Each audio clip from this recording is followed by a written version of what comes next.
Welcome to INR Iffat novel reader. तो चलिए आज शुरू करते हैं लव द डेविल के अगले चैप्टर को। चैप्टर 67। सक्षम ने अपने सामने खड़ी लड़की को अजीब नज़रों से देख रहा था। उस लड़की ने अपने हाथ में एक लाल गुलाब पकड़ा हुआ था। वो लाल गुलाब उस लड़की ने सक्षम की तरफ बढ़ाते हुए कहा, मैंने जब से आपको देखा है तब से मेरी रातों की नींद उड़ गई है। मेरे सपनों में भी आप ही आते हो और अब आंखें खोलती हूँ उस वक्त मेरी आंखों के सामने भी तुम्हारा ही चेहरा आता है। तुम सच में इस दुनिया के सबसे ज़्यादा हैंडसम आदमी हो। मैंने आज तक तुम्हारे जैसा मर्द नहीं देखा। क्या तुम मेरे दोस्त बनोगे? देखो, मैं तुम्हें बॉयफ्रेंड बनाने के लिए नहीं कह रही हूँ। मैं बस यही चाहती हूँ कि हम और तुम एक अच्छे दोस्त बन रहे हैं।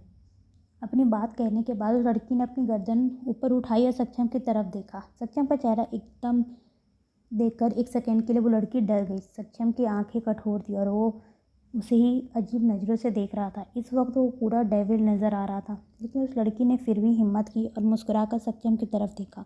इससे पहले कि वो कुछ और बोलती, मानसी वहाँ पहुँची और उसने सक्षम की बाजू पकड़ ली। उसने घूर कर उस लड़की को देखा और सक्षम से कहा, सक्षम चलो यहाँ से। सक्षम मानसी को देखकर थोड़ा शांत हुआ और मुस्कुराकर उसकी तरफ देखा और फिर उसने उसका हाथ पकड़कर पहले उसे कार में बैठाया और बाद में खुद बैठ गया। देखते देखते उनकी कार वहाँ से निकल गई और उस लड़की की आंखों के सामने से ओझल हो गई। वो लड़की बस उनकी कार को वहाँ से जाते हुए देखती रही। उसका चेहरा गुस्से से लाल हो चुका था। तभी उसके पीछे से एक लड़की हंसते हुए आई।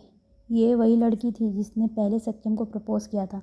उसने हंसते हुए उस लड़की के कंधे पर हाथ रखा और कहा, मैंने पहले ही कहा था तुम्हें वो भाव नहीं देगा। जब उसने मुझे भाव नहीं दिया तो तुम तो क्या ही चीज़ हो।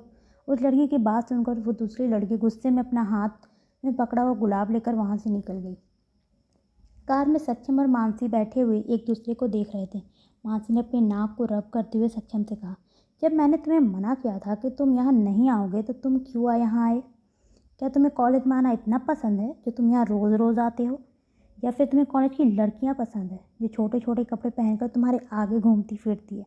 मानसी, क्या तुम कभी समझदारों वाली बातें नहीं कर सकती? मुझे तो तुम्हारे दिमाग का कुछ समझ में नहीं आता। आखिर तुम्हारे दिमाग में चलता क्या रहता है? मैं यहाँ लड़कियों के लिए क्यों आऊँगा? सक्षम थोड़ा ऊंची आवाज़ में बोला तो मानसी का चेहरा रोने जैसा हो गया, क्योंकि जब भी सक्षम उससे डांटने वाली लहजे में बात करता था वो उसे काफ़ी ज़्यादा बुरा लगता था। मानसी ने इस बार उसके बात का कोई जवाब नहीं दिया और अपनी गर्दन बाहर ही मोड़ ली। सक्षम ने भी दोबारा उससे कुछ नहीं पूछा। उसने अपना लैपटॉप खोला और काम में लग गया। मानसी ने उसे अपनी तिरछी नज़रों से देखा और फिर अपनी गर्दन बाहर की तरफ घुमाते हुए कहा, खड़ूस। बाहर को देखते हुए अचानक से उस स्कूल के कुछ लड़के दिखाई दिए जो एक ग्रुप बनाकर एक लड़के को बुरी तरह से मार रहे थे। मानसी ने जैसे ही उस लड़के की एक झलक देखी वो चिल्लाई, विपिन। सक्षम ने मानसी की तरफ देखा और कहा, मानसी क्या हुआ? वो मेरा भाई है सक्षम, वो मेरा भाई है। वो लड़के उसे मार रहे हैं। रोको गाड़ी, रोको, मानसी ने चिल्लाते हुए कहा। ड्राइवर ने तुरंत कार रोक दी और कार के रुकते ही मानसी कार से उतर गई और पीछे की तरफ भागने लगी जहाँ वो लड़के विपिन को मार रहे थे। सक्षम भी मानसी के पीछे ही था। जब मानसी वहाँ उन लड़कों के पास पहुंची तो लड़के तब भी विपिन को मार रहे थे। मानसी को काफ़ी ज़्यादा गुस्सा आ रहा था। उसने गुस्से से चिल्लाते हुए कहा, तुम इस क्या कर रहे हो? छोड़ो मेरे भाई को। ये कहते हुए वो आगे बढ़ने लगी, लेकिन सक्षम ने उसे आगे बढ़कर उसकी बाजू पकड़ ली।